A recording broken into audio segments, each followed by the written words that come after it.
Hi friends, welcome to Abhimin channel. இன்றைக்கி இந்த வீடியோவில் என்ன பார்க்க போகிறோம் அப்படின்னா கொள்ளு ரசம் தான் பார்க்க போகிறோம். அதுக்கு தேவையான பொருட்கள் அங்கே இருக்குது.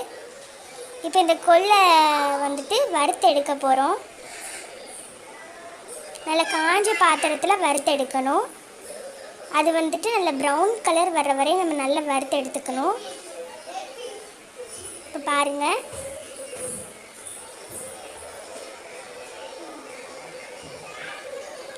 நல்லா வறுக்கணும். அது வந்துட்டு கலர் மாறும், ப்ரௌன் கலரில் வரும். அதுவரை நல்லா வறுக்கணும்.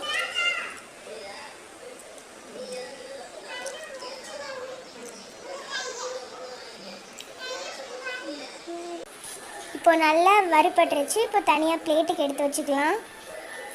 இப்போ எடுத்தாச்சு. இப்போ நல்லா வறுத்துட்டோமா. இப்போ வந்துட்டு இந்த பொருள் எல்லாமே வச்சுருக்கோமா. மிளகு, சீரகம், கொத்தமல்லி, துவரம் பருப்பு, பூண்டு, மிளகாய், 2 தக்காளி எடுத்திருக்கேன். நீங்கள் அதில் வந்துட்டு அரை தக்காளி மட்டும் எடுத்தால் போதும் அரைக்கிறதுக்கு. ஓகேவா? அரைக்கிறதுக்கு அரை தக்காளி எடுக்கணும். அதுவும் இல்லாமல் அந்த கொள்ளு வந்துட்டு நல்லா ஆறுனதுக்கப்புறம் தான் நம்ம அரைக்கணும். இப்போ சைடில் வந்துட்டு ஒரு எலுமிச்சம்பழம் அளவுக்கு வந்துட்டு நம்ம புளி எடுத்து ஊற வச்சுக்க போகிறோம். ஒரு நல்ல பாத்திரத்தில் ஊற வைக்கணும்.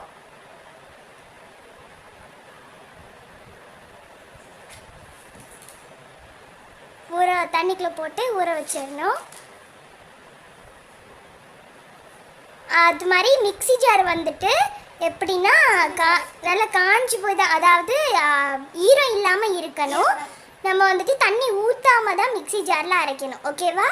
தண்ணி ஊற்றாம தான் அரைக்கணும். ஏன்னா வந்துட்டு ஆல்ரெடி தக்காளியில் தண்ணி இருக்கும் தானே. ஸோ வந்துட்டு தண்ணி ஊற்றாமல் நீங்கள் நல்லா அரைச்சி எடுத்துக்கோங்க. அது எந்த பதத்துக்கு இருக்கணும் அப்படின்னா, இப்போ எல்லாத்தையுமே போட்டுக்கலாம். கொள்ளு போடுகிறோம் ஃபஸ்ட்டு.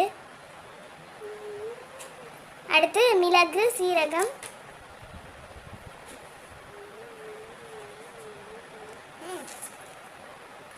போடுறோம். மிளகாயும் போட்டுக்கணும். 3 மிளகாய் போட்டுக்கணும். அரை தக்காளி, பார்த்தீங்களா? அரை தக்காளி தான் நான் போடுறேன்.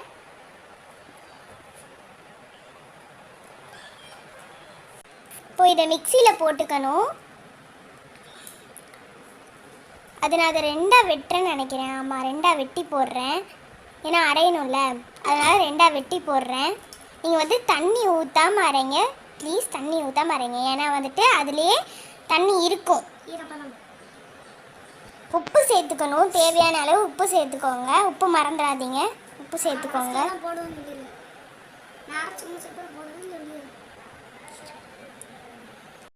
ஸோ அம்மா எப்போவுமே ஃப்ரெஷ் ஜூஸ் போட்டு கொடுப்பாங்க. அது மாதிரி தான் இன்றைக்கி வந்துட்டு ஆரஞ்சு ஜூஸ் போட்டு கொடுத்தாங்க.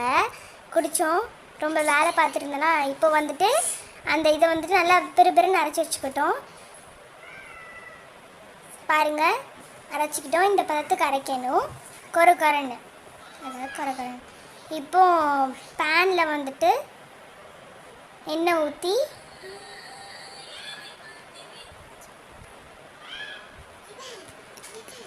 கடுகு கொஞ்சம் போட்டுக்கணும்.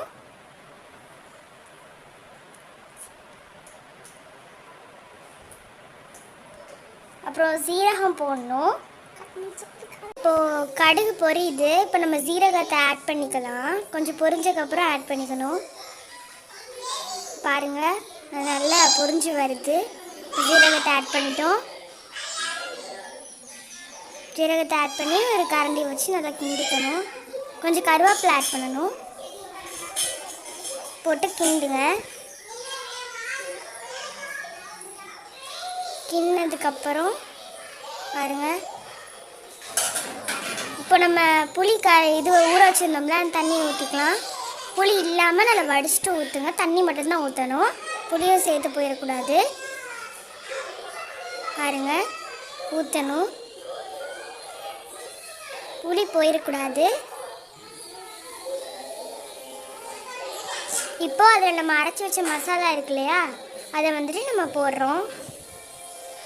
எல்லாத்தையுமே நல்லா போட்டுருங்க. ஃபுல்லாகவே போட்டணும்.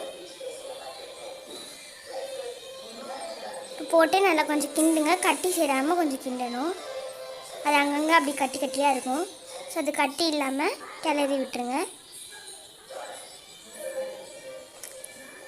இப்போ அந்த மிக்ஸி ஜார்லேயே இருக்கும்ல கொஞ்சம், அதை லைட்டாக நம்ம தண்ணி பிடிச்சி ஊற்றிக்கிறோம். இப்போ நல்லா கிண்டிட்டிங்களா? நல்லா கிண்டணும், கட்டி சேரக்கூடாது. நல்லா கிண்டுங்க.